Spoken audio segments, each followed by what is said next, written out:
Ada pertanyaan? Namamu siapa? Risma. Eh? Risma. Risma, remaja Islam Masjid. Iya. Risma dari mana aslinya? Asli. Ah, Wonosobo. Wonosobo. Iya. Dieng ya? Bukan bawahnya. Oh, bawahnya. Bandungan matamu Bandung. Kulino. Pertanyaannya apa Risma? Anu nek pas. Anune sopo? Kan Tarik napas panjang 1 jam baru dikeluarkan. mati kok, Pak. Oh, mati. Posisi ini kan masih rada doyong gitu, terus kita Rada apa? tuh doyong. Mabuk. Habis mabuk. kerja, terus mau sholat itu boleh nggak toh? Boleh. Boleh. Posisi kamu masih toying. Iya toying. Masih toying. Iya. Ada mereng-mereng. Nah, tapi ki arep sholat ngono iku ya ndoken toh, Pak. Boleh. Begitu selesai kamu langsung wudu, sholat. Diterima apa enggak Gus? Urusannya Gusti Allah. Cukup rokib dan atid yang menilai amalku cangkemmu rasa melu. Berarti ora nambah dosa toh? Apa nah? Enggak Nambah dosa. Enggak toh? Justru dosa lah kowe ra salat. Tetap sholat ya, Nduk ya. Ya. Nah, mandi dulu. Tapi nggak ada istilah mandi besar. Nggak ada mandi besar dari alkohol. Mandi besar itu karena campur. Baik dengan suaminya maupun suaminya orang lain. Ya. Ya ikut toh. Tapi yo bayangin Gus Miftah. Gue bayangin jambaki rambutku.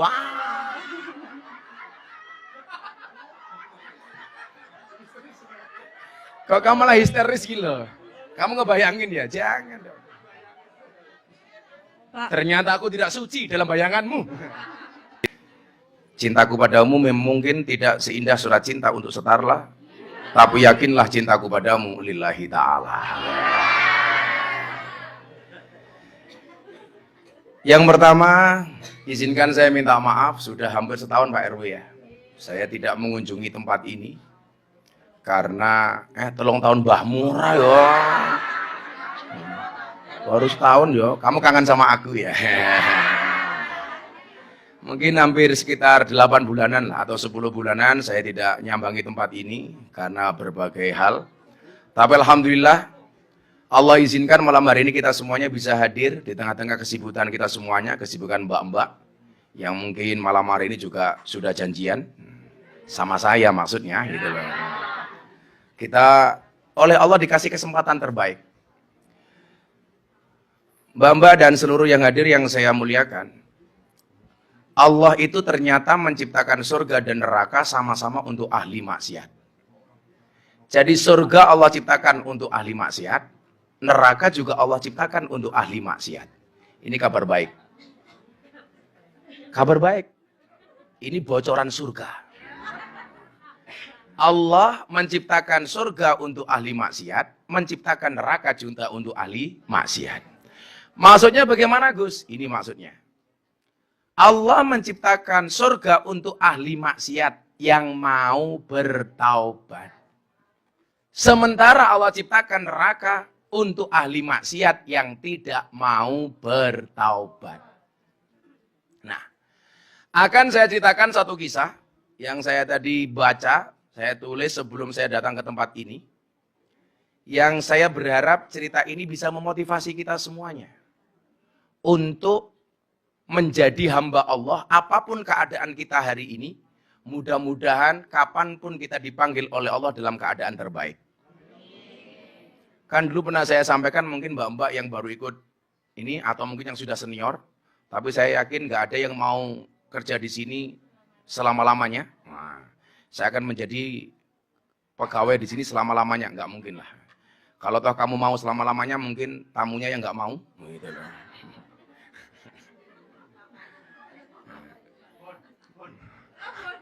Masa ngebon. Nah, ninggal KTP matamu. Ninggal KTP. Nah, sehingga kemudian urusan seseorang di akhir kematiannya, di akhir hidupnya, itu menjadi rahasia Allah. Saya selalu katakan apa? Allah itu merahasiakan masa depan agar kita berprasangka baik. Makanya ini kan nggak tahu masa depannya besok seperti apa. Nggak ada yang tahu. Kalau saya bilang apa? Masa depan itu seperti sekumpulan tempe. Artinya apa? Enggak ada yang tahu. Nggak ada yang tahu. Allah sengaja merahasiakan masa depan agar kita berprasangka baik, berencana yang baik, berusaha yang terbaik, serta bersyukur dan bersabar. Kenapa? Karena hidup itu isinya cuma dua, Nduk. Suka dan duka. Bagaimana cara menyikapinya? Bersyukur ketika suka, bersabar ketika duka. Lah ono tamu kuwi suka apa cita? Suka apa duka? Suka. Berarti lah ono tamu syukur apa sabar? Syukur. Lah tamune merongos? Merongos abape mambu. Duite pas-pasan. Serana pilihane belas. Pak Dan Ramil sering kesini, Pak Dan Ramil? Sering kesini? Oh, belum. Belum. Ternyata Pak Dan Ramil belum pernah kesini. Insya Allah ini yang pertama dan nanti dilanjutkan sendiri. Iya.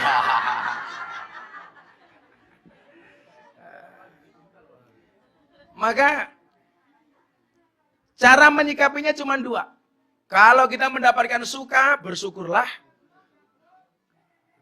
Kok yang belum apa kayak? Kalau kita berduka, bersabarlah. Samanya kemarin saya pengajian nasihat pernikahan. Sing lanang elek, sing wedok ayu. Jadi sing lanang elek oleh bojo ayu, bersyukur. Sing wedok ayu oleh bojo elek, bersabar. Jadi sesuk sing lanang mlebu surga mergo syukure, sing wedok mlebu surga mergo sabare. Sehingga kemudian apa? Berangkat dari syukur dan sabar nanti kita akan berproses senantiasa pada jalan yang benar. Jadi para hadirin sekalian yang saya muliakan, bagaimana kemudian Allah itu mendesain hidup sedemikian indahnya. Kenapa saya katakan demikian? Bahkan Allah memberikan kesempatan bagi kita yang dianggap ahli maksiat itu sampai ajal menjemput kita. Saya mau cerita. Bagaimana kemudian Nabi Musa satu saat diperintah oleh Allah untuk mengurus jenazah laki-laki yang menurut kacamata manusia ahli maksiat. Jadi ada ahli maksiat yang orang sekampungnya nggak mau untuk memelihara jenazah itu.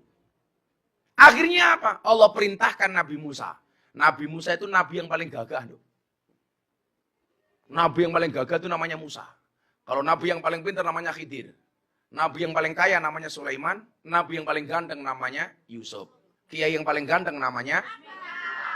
Terima kasih, terima kasih.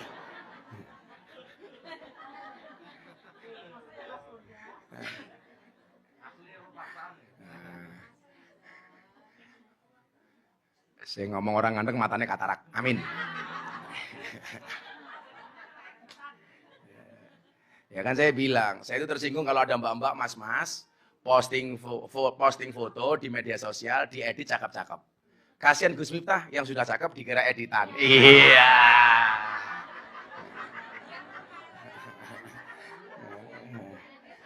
Loh, Pak RW ini wajahnya jelek, ini wajah palsu.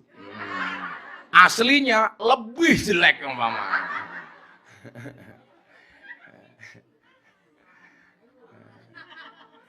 Nah, dinukil dari riwayat hadis dalam kitab Usfuriyah, karya Syekh Muhammad bin Abu Bakar Al-Usfuri.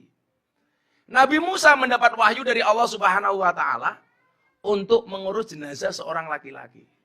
Ini saya sampaikan kepada kita semuanya apa? Bahwa pintu taubat dari Allah itu nggak pernah tertutup. Makanya salah satu quote Gus Miftah yang paling viral di bokong truk apa? Bisa jadi dosamu sebesar kapal, tapi ampunan dari Allah lebih luas dibandingkan lautan. Jadi sak gede-gedene dosamu, luwih gede pangapurane Gusti Allah. Jadi saya itu orang yang pede masuk surga Pak Dandim. Saya pedenya kenapa? Karena orang masuk surga itu ternyata itu bukan karena banyaknya amal, tapi karena rahmatnya Allah. Makanya kenapa saya bilang sama Pak RW, tolong pengajian diumumkan kepada mbak-mbak semuanya. Sekali saja ikut pengajian, ayo. Sebulan sekali atau berapapun kita kesempatan waktu ada, kita ngaji. Siapa tahu waktu yang kita luangkan untuk ngaji ini mendatangkan rahmatnya Allah. Dari semua dosamu, Allah tutup dengan rahmatnya, sehingga dengan pengajian itu kita mendapatkan pengampunannya. Kita nggak pernah tahu. Orang sekarang bilang begini, Gus, apakah amal baik itu kalau diposting pasti riya? Oh enggak.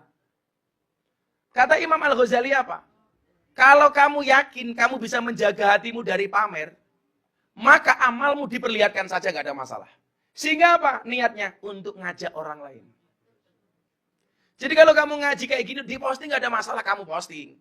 Yang penting kamu jaga hati, niatnya tidak riya, niatnya tidak pamer.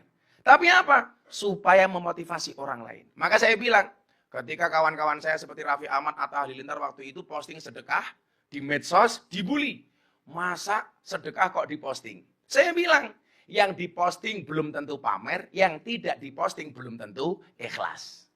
Karena apa? Sedekah itu terang-terangan maupun tersembunyi. Boleh. Yang nggak boleh itu nggak sedekah, tapi terang-terangan cangkeme cerewet. Wongnya ya tekoi. Ya melu guyu gitu loh. Biasanya jilbabnya ungu biasanya. Yang jilbabnya coklat, insya Allah. Luweh nemen.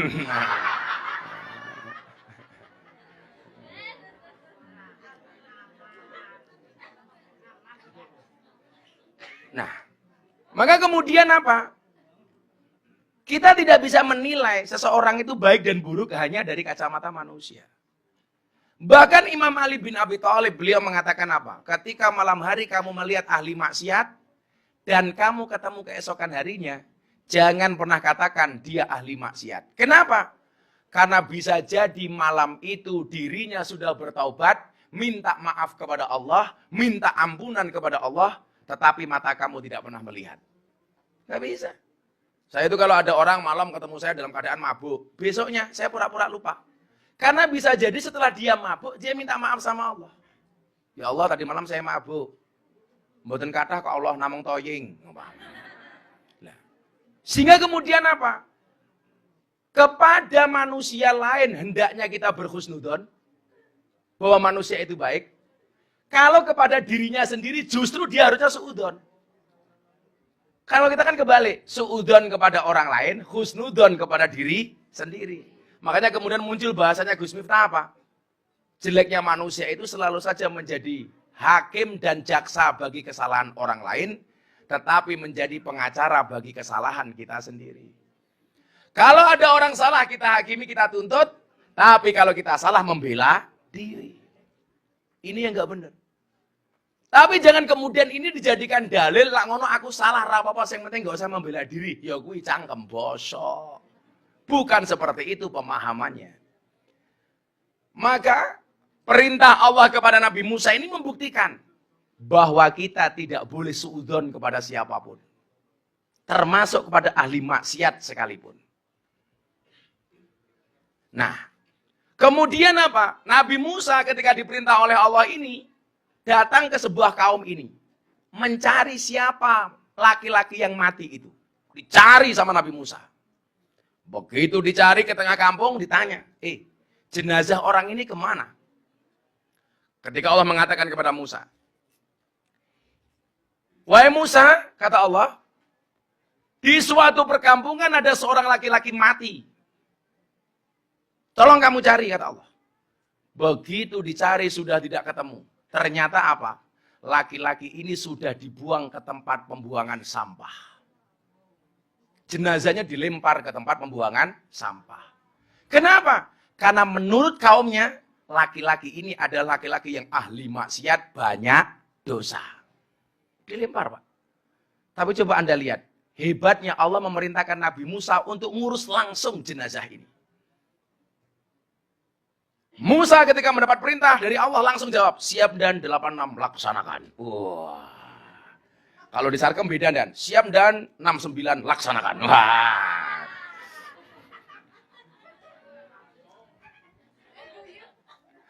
Masuk matamu.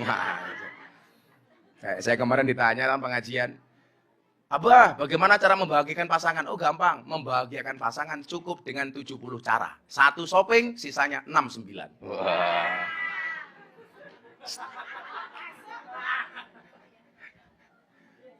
Karena cewek itu hobinya cuma 3, ngemil, ngemol, ngomel. Loh kan, cewek hobinya cuma itu toh? Ngemil, ngemol, ngomel. Makanya cewek sekarang kalau suruh nyari cowok, pilih mana? Good looking apa good rekening? Pasti pilih good rekening. Karena berangkat dari good rekening bisa menjadikan wajahnya glowing. Di balik wajah istri yang glowing, ada suami yang gulung-goming. Nah.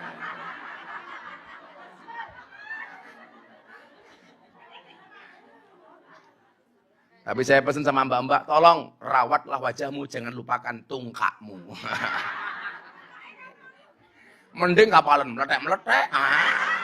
Sopo jenenge? Ya Temi.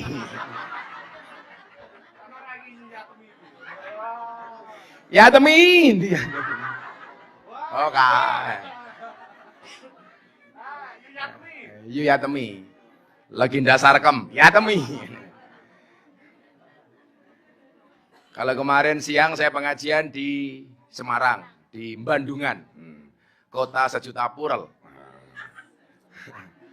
Mangkuburel.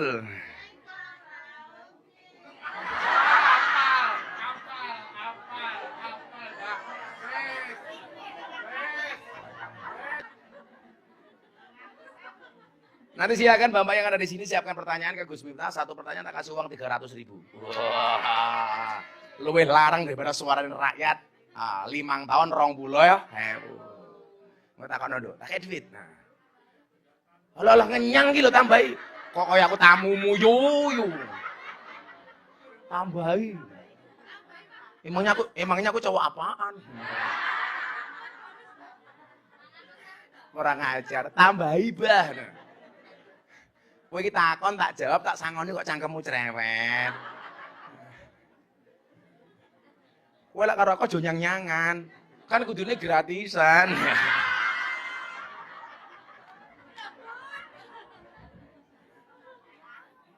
Tapi saya itu udah berkomitmennya. Semenjak meninggalnya almarhum Gunjek, saya nggak pernah masuk ke Sarkem kecuali pas pengajian. Kalau dulu zaman almarhum Gunjek itu, saya kosong malam ke sini beli pecel lele sama almarhum dibagi-bagi ke mbak-mbak. Itu biasa dulu. Tahun berapa dulu? Tahun 2000-an itu. Nah, setelah itu, setelah beliau meninggal, saya nggak pernah datang ke tempat ini kecuali pas pengajian. Takut terjadi hal-hal yang diinginkan. Banyak inginnya matamu, banyak inginnya. Banyak inginnya. Kan saya dulu bilang toh, di Belanda saya ditanya wartawan, Gus, kalau ketemu mbak-mbak cantik pengen apa enggak? Ya pengen. Matamu jika-jika gitu. Terus gimana Gus? Ya ngempet. Masuk kiai nyang-nyangan. Nanti Pak Dandem masih mau pulang toh? Apa di sini Dan? Ojo Dan. Nah, akhirnya apa? Nabi Musa penasaran. Ini menurut manusia jelek, kenapa kok menurut Allah itu baik? Jadi kalau disuruh milih, Dok, baik di mata manusia, jelek di mata Allah, atau jelek di mata manusia, baik di mata Allah, tentunya kita milih walaupun jelek di mata manusia, tapi baik di mata Allah. Karena pada akhirnya apa? Alaihissallahu biahkamil hakimin. Hakim yang paling baik adalah Allah. Nah. Akhirnya kemudian Nabi Musa mencari informasi. Apa yang menjadi kebaikan dari orang ini. Sehingga kok Allah mencintainya. Ternyata usut punya usut. Ada beberapa amalan terakhir yang dilakukan oleh ahli maksiat ini. Sehingga kemudian apa? Amalan terakhir inilah yang kemudian mendatangkan ridhonya Allah. Makanya kalau kamu hidup itu yang dicari gak usah banyak-banyak. Rahmat sama ridhonya Allah. Saya itu kenapa Dan gak pernah berhenti ngaji kemana-mana? Karena saya gak pernah tahu dari panggung mana rahmat Allah itu berikan kepada saya.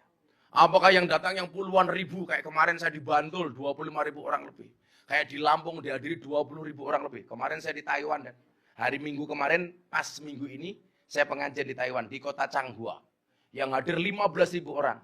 Saya pengajian ada 5 orang naik panggung. 1 orang Indonesia, 4 orang Taiwan.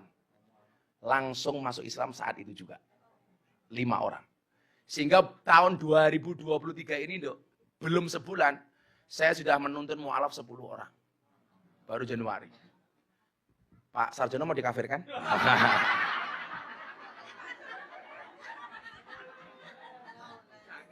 No, aja. Pokoknya sak-rekoso-rekosone dhewe sementing husnul khotimah ya Pak Sarjono ya. Maka kita doakan Pak Sarjono panjang umur. Jadi orang sedunia mati Pak Sarjono, hidup sendiri. Yeah.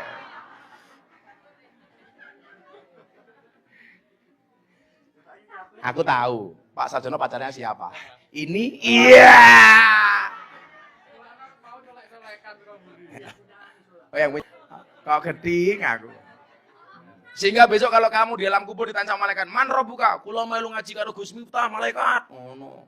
Ora kaya Pak RW, "Man robbuka?" Malah jawab, "Kamu nanya." Ah.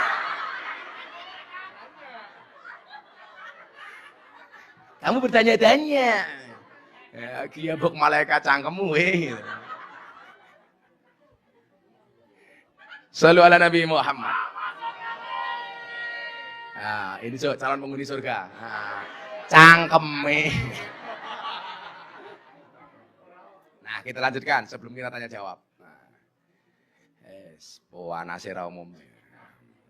Kalau saya badannya panas. Nah, kalau sini burike sing panas utake. Nah, karena pikiran yang kotor itu berangkat dari sesuatu yang bening. Iya.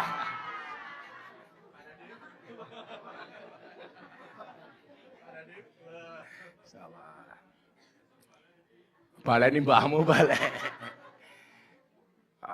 Pokoknya kalau ini semangat, nanti kita yuk sebelum Ramadan kita buat yang besar. Bila perlu di Abu Bakar Ali. Wow. Tapi Bapak teko kabeh. Saya itu membelain kalian di mana-mana itu. Ketika orang ngomong bla bla bla bla bla bla, coba kamu lihat di medsos. Yang paling belani mung Gus Miftah. Karena saya berharap kita besok masuk surga bareng-bareng. Kayak kemarin kalau kamu pernah lihat medsos di TikTok, di Instagram, dan ada LC Purel dari Banjarmasin. Ngefans banget sama saya. Di atas payudaranya ditato Gus Miftah. Aduh. Ownernya WA saya, "Gus, boleh video call sebentar enggak? Ini sama-sama anak-anak." Begitu video call, "Gus, saya ngefans sama jenengan." Nduk, kenapa di atas payudara kamu tato Gus Miftah? Saya ngefans sama Gus Miftah. Bukankah dulu Gus Miftah pernah bilang ketika pengajian, ternyata dulu pindahan dari Jogja. Gus Miftah dulu pernah bilang, seseorang itu besok di hari kiamat akan dikumpulkan bersama orang-orang yang dicintainya. Iya.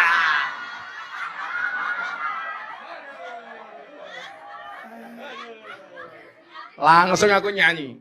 Begitu sulit. Lupakan silit. Makanya sekali lagi saya berdoa, mudah-mudahan saya bilang ini betul, Dok. Saya itu kalau ngomong di luar sana lonta, saya bilang saya nggak pernah menyebut itu kepada mbak-mbak saya. Kan nggak pernah Bu ya. Siapa yang sering ikut pengajian Gus Miftah di sini? Pernah nggak Gus Miftah bilang para londe rahimakumullah? Nggak ada ceritanya. Contoh barusan nggak ada.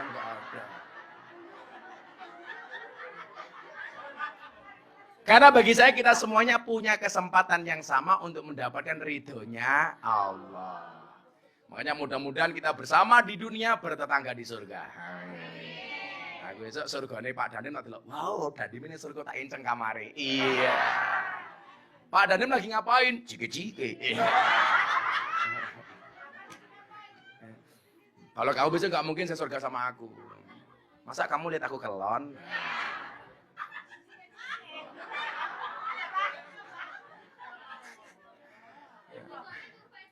Survei di sini.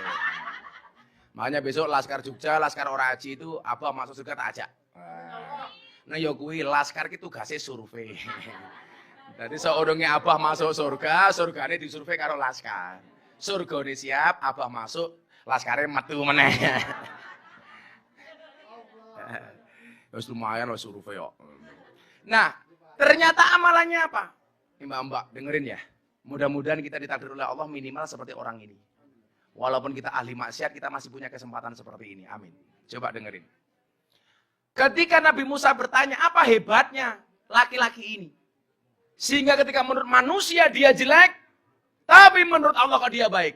Ternyata sebelum meninggal dunia, laki-laki ini berdoa 3 hal. Berapa Bu? 3. Tolong lihat jari saya. Pamer apa? Kan emang bagus. Ya udah dibalik.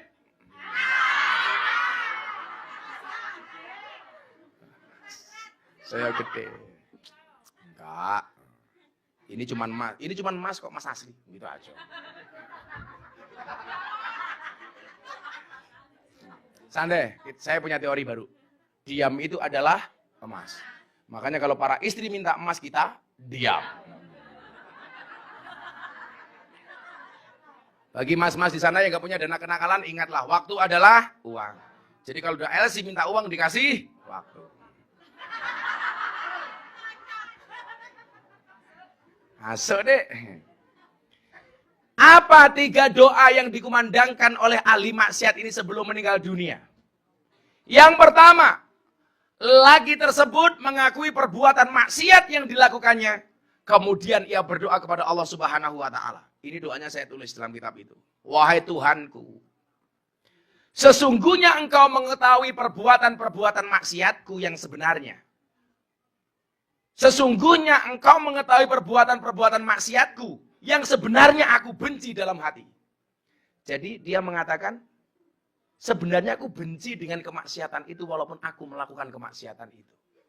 Makanya coba, Allah itu tidak membenci pendosa, tapi Allah membenci perbuatan dosa.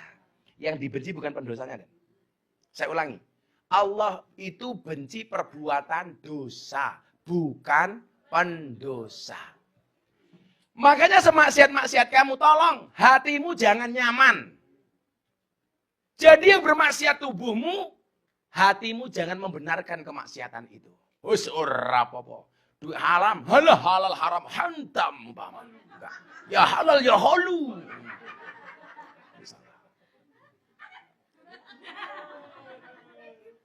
Kamu terpesona sama aku ya. Kampleng pisan ada. Kamu dijaga. Tamu yang datang itu bukan suamimu tapi suaminya orang. Ono tamu karaoke nyangkat HP, angkat telepon bojone kok kamu cemburu. Kono angkat.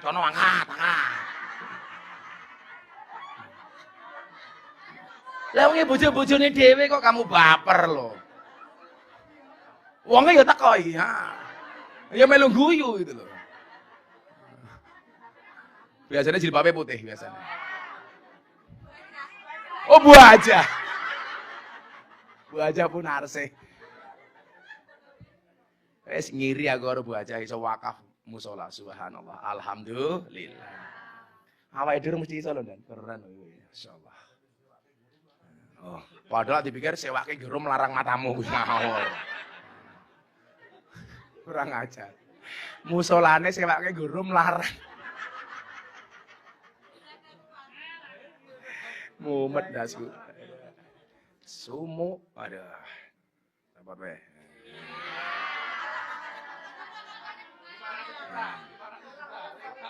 Apa armaja lo blangkone? 900 juta kita katanya. Blang sak ndase matamu sak ndase. Kurang ajar. Blangkone 900 juta sak ndase.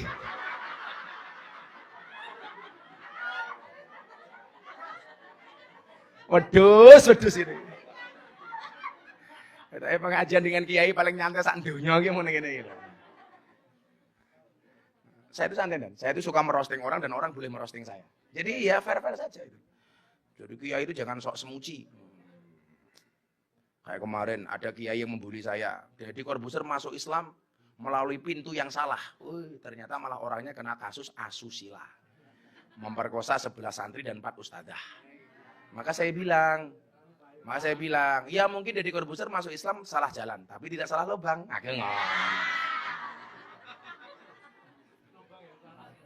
Lubang yang salah. Kenapa kok ada perilaku oknum tokoh agama seperti itu? 2 kemungkinan. 1, nakalnya telat, atau yang kedua, nggak punya dana kenakalan. Betul, Mbak? Ana wong ngajuk malah beksone lato-lato. Tolong para suami siapkan lato-lato di rumah. Sehingga ketika istrimu cerewet kamu bunyikan etek. Lomba lato-lato dengan cangkem cerewet. Kok dietek-etek tetap cerewet gampang, tatap ke cangkeme. Iya, ngono lho ndana. Pokoke Pak Dandem ning kantor galake ra ning umum. Ning omah karo bojone ya kiki ya. Aku hooh dan wong lanang ini di luar kayak harimau, ning omah kayak kucing. Kemudian yang kedua apa? Sang lelaki ini juga mengakui bahwa tempatnya semasa hidup berada di lingkungan orang fasik, orang yang banyak dosa lah. Meski demikian, ia juga pernah berada sekitar orang soleh dan mengaku lebih senang berada di sana.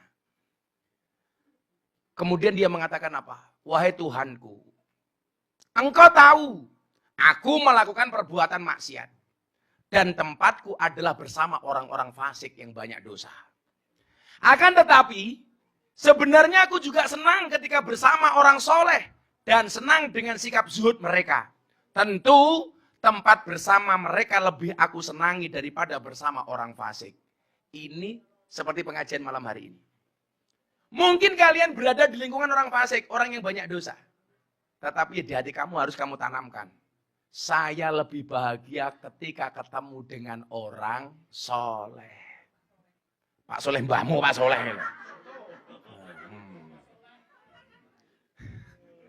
Dengan orang baik. Jadi bahasanya ini, sak nyaman-nyamanku di room karaoke, ternyata aku lebih nyaman ketika datang di tempat pengajian. Bisa nggak hatinya seperti itu? Hey, bro, sis. Oh ya. Itu saja yang Allah minta. Saya lebih nyaman ketemu dengan orang baik dibandingkan saya ketemu orang fasik. Ya Allah, lingkungan saya memang buruk. Tetapi ketika ada lingkungan yang baik, saya ketemu dengan orang baik. Saya cinta ya Allah. Makanya apa? Uhibbus sholihin. Saya mencintai orang soleh. Walastu minhum. Walaupun saya bukan merupakan bagian dari orang soleh. Rumangsane kamu salah, bertemulah dengan orang soleh. Apa kata Imam Syafi'i? La'alli an anala bihim syafa'ah. Karena saya berharap mendapatkan pertolongan dari orang-orang soleh. Tak kasih tahu loh. Ini sering tak ceritakan. Ada fan-nya Gus Miftah dari Kalimantan. Hamil 3 bulan setelah menikah. Tiap malam nonton YouTube-nya Gus Miftah. Setiap kali tidur, ngelindur, nyebut jenenge Gus Miftah. Gus Miftah.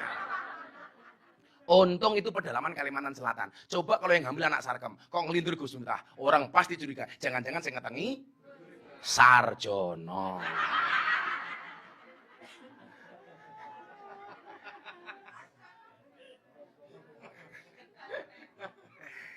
Ya. Akhirnya apa, Nduk? Bilang apa? Pak, Mbok ke Jogja. Anaknya bilang sama bapaknya. Ngapain, Nduk? Minta video greeting ucapan kehamilan saya dari Gus Miftah. Bapaknya cuma punya uang 500.000, Nduk. Akhirnya berangkat ke Jogja, sampai Banjarmasin, uangnya habis. Mau nyebrang ke Semarang dan nggak punya duit. Akhirnya apa yang terjadi? Ini loh, bahwa hanya gambar saja bisa ngasih syafaat. Apalagi kalau kamu cinta Kanjeng Nabi. Ada truk lewat. Bokong truknya ada gambarnya Gus Miftah. Kan Gus Miftah dinobatkan sebagai selebritis yang paling banyak wajahnya dilukis di bokong truk. Termasuk mobil sedot WC. Raiku tak kandang. Apa rumangsane raiku rupane kaya kloset, aku ora paham. Sesuk ana merek kloset jenenge GM. Gus Miftah. Dadi men bapak ngoten. Kelingan raiku itu. Akhirnya apa yang terjadi, Nduk? Truknya didatangin, disamperin. Pak, ini truknya siapa? Truk saya, Pak. Mau kemana? Mau pulang ke Magelang. Loh, kok Bapak kenapa di sini? Saya pengen ke Jogja. Tapi uang saya habis. Ke Jogja kemana? Saya pengen ke dalamnya Gus Miftah. Lah saya melihat truk jenengan kok bokongnya dilukis gambar Gus Miftah. Lah jenengan sinten? Saya fan-nya Gus Miftah. Kenal? Enggak, tapi saya senang dengan Gus Miftah. Akhirnya sopir truknya bilang apa, Le? Pak, yuk ikut truk saya antar ke rumahnya Gus Miftah. Coba. Itu hanya gambarnya Miftah. Apa meneh lak ning atimu ana gambare Kanjeng Nabi. Insyaallah. Ana gambare wong soleh. Pasti dapat pertolongan. Ini orang lihat truk, pokoknya gambarnya Gus Miftah saja dapat syafaat. Sehingga dia nggak punya uang bisa ke Jogja. Bahwa syafaat itu nyata. Maka orang-orang yang meragukan syafaatnya Kanjeng Nabi itu salah. Dan ternyata jalan mendapatkan syafaat itu apa? Seneng dengan orang baik. Milo saya elek-elek munduk, please. Cintailah orang-orang baik. Cintailah kebaikan-kebaikannya. Sehingga apa? Kamu akan mendapatkan pertolongan dan kebaikan dari orang-orang baik. Amin Allahumma amin. Ini yang kedua. Tadi dia bilang begitu. Wahai Tuhanku. Dia bilang. Itu yang kedua. Kemudian yang ketiga apa? Doa terakhir yang dipanjatkan oleh lelaki itu adalah pernyataan dirinya yang berjanji akan mendahulukan kepentingan orang soleh dibandingkan orang fasik. Dulu saya pernah buat survei begini. Ternyata orang yang dianggap jelek itu, Bu, itu masih bisa membedakan mana yang baik, mana yang buruk. Mbak, lihat jam ya, kamu reserve ya. Jangan lihat jam dulu. Sabar, tamumu di WA. Sabar ya, Om. Aku lagi handle Gus Miftah. Sabar, sabar. Tamumu disabar, sabar ya Om. Orang sabar itu disayang Tuhan. Sabar niku mboten nenten wates e Om, sing diwates mung kulon praga. Sabar Nduk, sabar. Bentar lagi Nduk. Tamu insya Allah bersabar. Kalau nggak sabar langsung aja suruh handle malaikat Israil alaihissalam.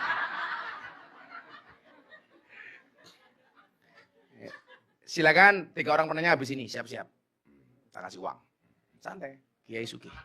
Urung. Dulu saya membuat survei begini, Dok. Rungokno ya, yang belum pernah dengerin. Ternyata orang yang dianggap banyak dosa sekalipun, itu masih bisa membedakan mana yang baik, mana yang buruk. Contoh rungokno ini. Ono kiai berjalan sama germo. Ono tamu datang. Ono kiai karo germo. Kira-kira yang dicium tangannya oleh tamu yang datang, germo apa kiai?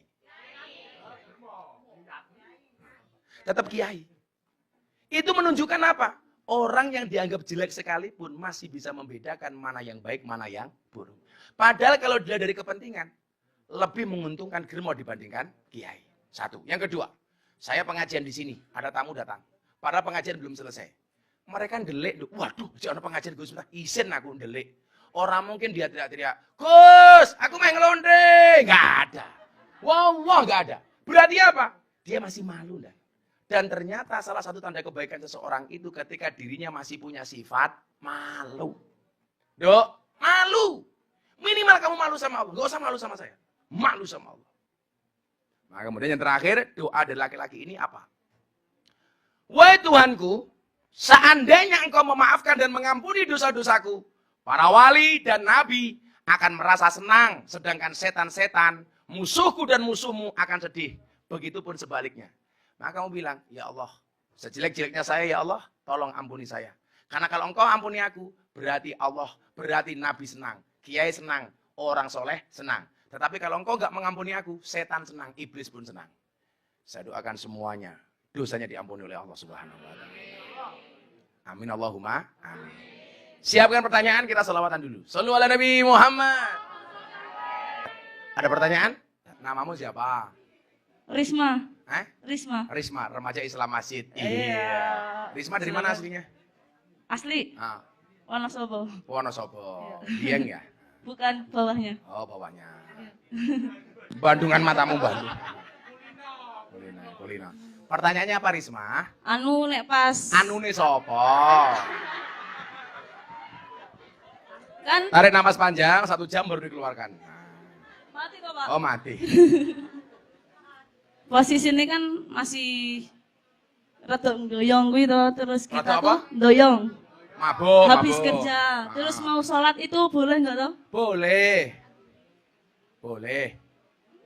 Posisi kamu masih toying. Iya toying. Masih toying. Iya. Ada mereng-mereng. Nah, tapi ki arep sholat ngono iku ya ndoken toh, Pak. Boleh. Begitu selesai kamu langsung wudu, sholat. Diterima apa enggak Gus? Urusannya Gusti Allah. Cukup Rokib dan Atid yang menilai amalku, cangkemmu rasa melu. Berarti orang nambahin dosa toh? Apa nah? Enggak Nambahin dosa. Enggak toh? Justru dosa lah kowe ra salat. Tetap sholat ya, Nduk ya. Ya. Nah, mandi dulu. Tapi nggak ada istilah mandi besar. Nggak ada mandi besar dari alkohol. Mandi besar itu karena campur. Baik dengan suaminya maupun suaminya orang lain. Ya. Ya ikut toh. Tapi yo bayangin Gus Miftah. Gue bayangin jambaki rambutku.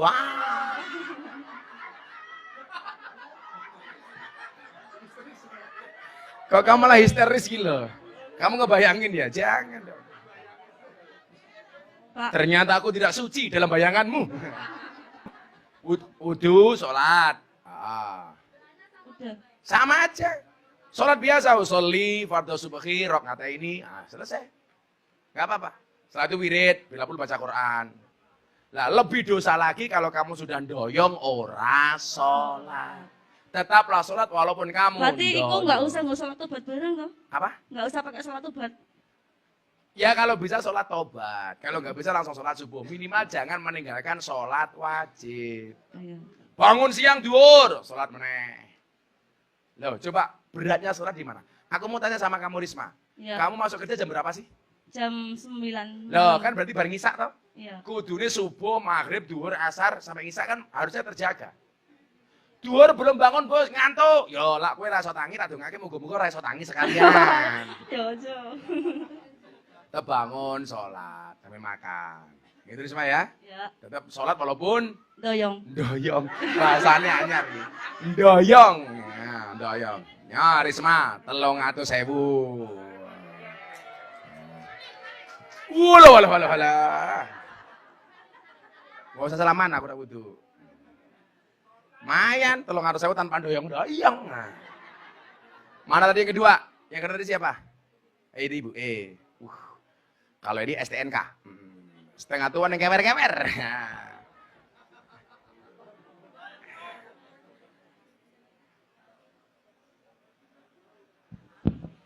Gus mau tanya. Namanya siapa? Ruli. Ruli. Ya. Kok kayak wong lanang? Ruli. Mbak Ruli dari mana? Asli sini. Asli Sarkom. Oke. Mau tanya Gus. Aku mau jawab. Kalau uang yang kita uang yang kita dapat dari pekerjaan ini itu haram nggak kalau buat keluarga? Kalau saya bilang ya haram ya haram. Ya. Kalau kamu nanya halal apa haram, saya jawab ya haram. Ya. Nah, terus pertanyaannya apa? Ya itu haram atau? Ya haram. Keluarga? Ayo. Haram. Saya nggak mungkin mengatakan haram halal. Ya haram ya haram. Tapi gimana Gus, saya belum punya pekerjaan lain. Lah itu urusan nanti. Tapi kalau kamu ngomong ini halal apa haram, ya saya jawab haram. Berarti saya menafkahi keluarga saya dengan sesuatu yang haram. Lah faktanya. Tapi gimana Gus, belum ada yang lain? Berusaha untuk cari yang lebih baik. Ditabung kok saliane. Kalau kamu nanya halal apa haram, ya jelas. Karena al-halalu bayyinun wal haramu bayyinun. Yang haram itu jelas dan yang halal itu jelas. Yang halal jelas, yang haram jelas. Saya kira menurut jenengan dewe umpamanya, halal apa haram? Haram. Lah iya dene takon rupamu. Liruli gitu loh. Lah. Makanya coba kamu nabung sambil berusaha untuk menjadi yang lebih baik. Mumpung masih dikasih kesempatan oleh Allah. Ruli ingat kata Gus Miftah. Orang itu sering membandingkan antara uang dan waktu. Ada perbedaan yang sangat penting antara uang dan waktu. Kamu dengerin. Semua orang bisa tahu berapa sisa uang yang dimilikinya. Tapi semua orang tidak pernah tahu berapa sisa waktu yang dimilikinya. Tapi lucunya apa? Banyak orang kehilangan waktu demi uang. Orang nangis ketika kehilangan uang. Tapi tidak pernah nangis ketika kehilangan waktu. Padahal apa? Kita tidak pernah tahu berapa sisa waktu yang Allah berikan kepada kita. Betul? Catat. Terima kasih Mbak Ruli. Nyo, 300.000. Enak men gula duit. Terima kasih Mbak Ruli ya. Mana yang terakhir tadi? Kalau ini tadi STNK Mbak Ruli. Kalau ini STMM. Setengah tua meh modar. Mbak siapa namanya? Bu siapa? Kok nggak bunyi Bu? Assalamualaikum warahmatullahi wabarakatuh. Waalaikumsalam. Saya tahu kenapa Bu Endang pegang mic pakai tangan kiri. Pamer gelang. Iya. Iya, ngene-ngene kayane.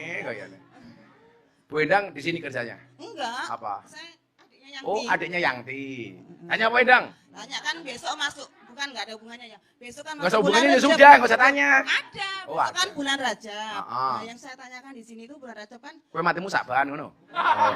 tajak loh ya. Oh, tajak. Bareng-bareng nanti.